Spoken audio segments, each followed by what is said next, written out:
Hello అండి, నమస్తే. ఈరోజు టమాటా పచ్చడి చేస్తుంది, నిల్వ పచ్చడి.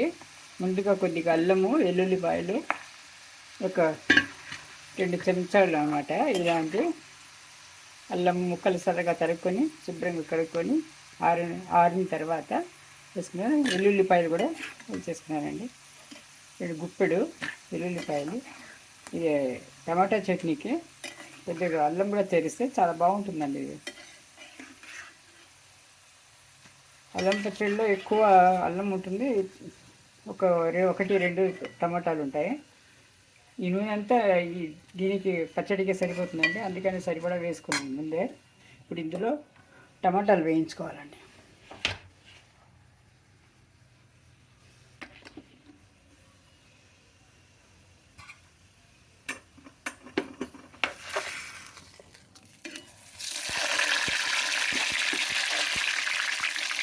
టమాటాలు వేయించుకొని పెద్ద ముక్కలుగానే కట్ చేసుకున్నాను.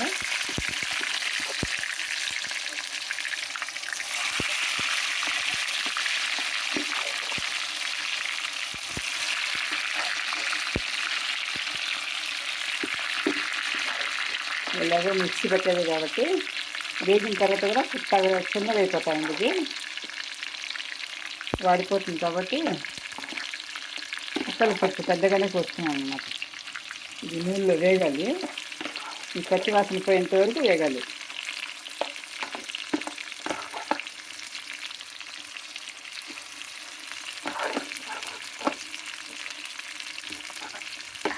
ఇది నిల్వ ఉంటుందండి. ఇంకా ఎక్కువ నూనె వేసుకొని చేసుకుంటే సంవత్సరం నిల్వ ఉంటుంది.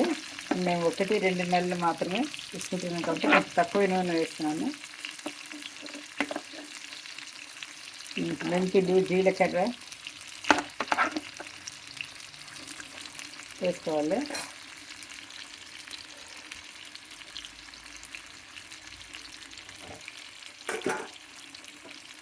వేగాలి కాబట్టి మూత పెట్టేస్తే తొందరగా వేగుతుందండి. ఉల్లి వేగుతుంది, ఇలా వేగాలన్నమాట బాగా. ఇప్పుడు ఇందులో పసుపు,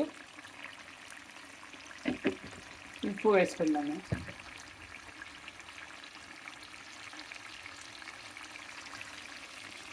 వేగడంలో తొందర అవుతుంది అన్నమాట.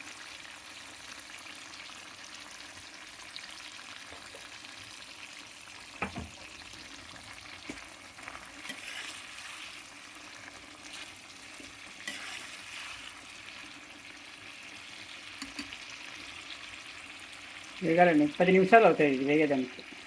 ఈలోగా మనము మరొక ప్యాన్ పెట్టుకొని ఈ చెంచాతో 2 స్పూన్లు జీలకర్ర, ఇది కొద్దిగా వేగిన తర్వాత మనము మెంతులు వేసుకోవాలండి. ఇవి పొడి కొట్టుకోవాలన్నమాట.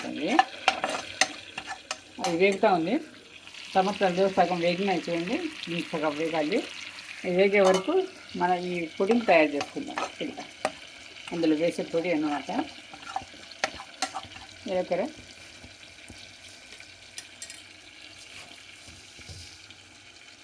దీంతో మెంతులు 2 స్పూన్లు అన్నమాట.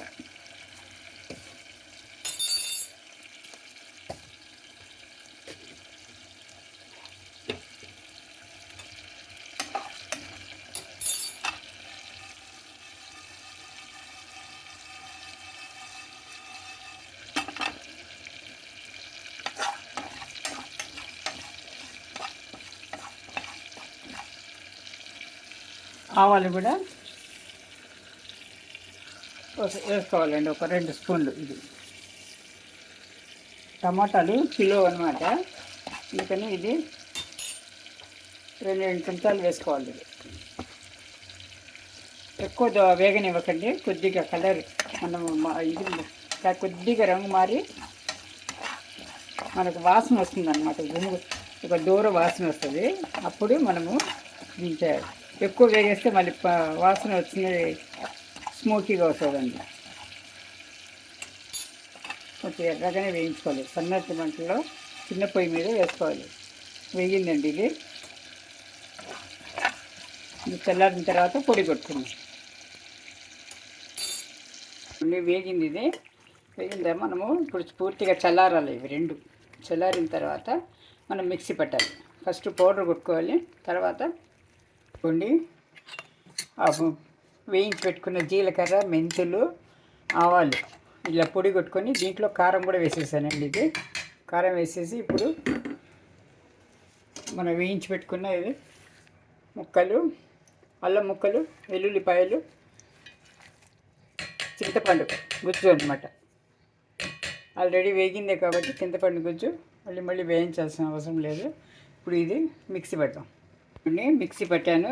ఇట్లా మెత్తగా మిక్సీ పట్టుకోవాలన్నమాట. ఇప్పుడు ఇందులో అన్నీ వేయాల్సిన అన్నీ వేసేసాము. ఉప్పు కావాలంటే చూసుకొని తక్కువ పడితే వేసుకోవచ్చు. ఇప్పుడు నూనె కాగిందండి. అది వేయించి పెట్టిన నూనెలోనే మిగిలింది కదా, ఆ నూనెలోనే ఇప్పుడు తాళింపు వేసుకోవాలి మనం.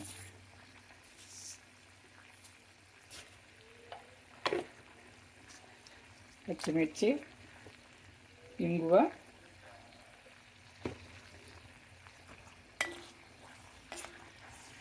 ఈ తాళింపు వేసి ఆఫ్ చేసి పెట్టుకోవాలండి. ఇది చల్లారిన తర్వాత కలపాలన్నమాట.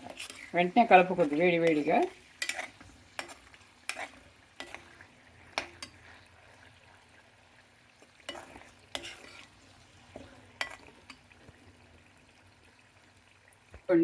తాళింపు వేసేస్తున్నాను.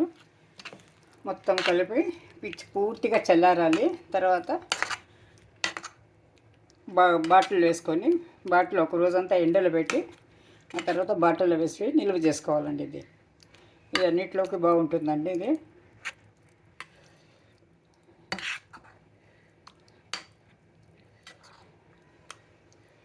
చూడండి, ఇలా ఉంటుంది చూసారా.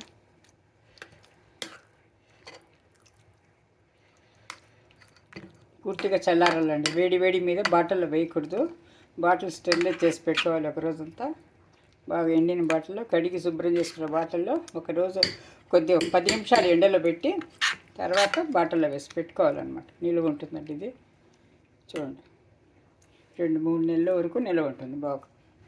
దోశలు, కారం దీంట్లో కానీ, మన రొట్టెల్లో కానీ, జొన్న రొట్టెల్లో కానీ చాలా బాగుంటుందండి. ఇది చేసి చూడండి. ఛానల్ని లైక్ చేసి సబ్స్క్రైబ్ చేసుకోండి. వీలైతే షేర్ చేయండి, కామెంట్ చేయండి ఎలా ఉందో. Thank you for watching.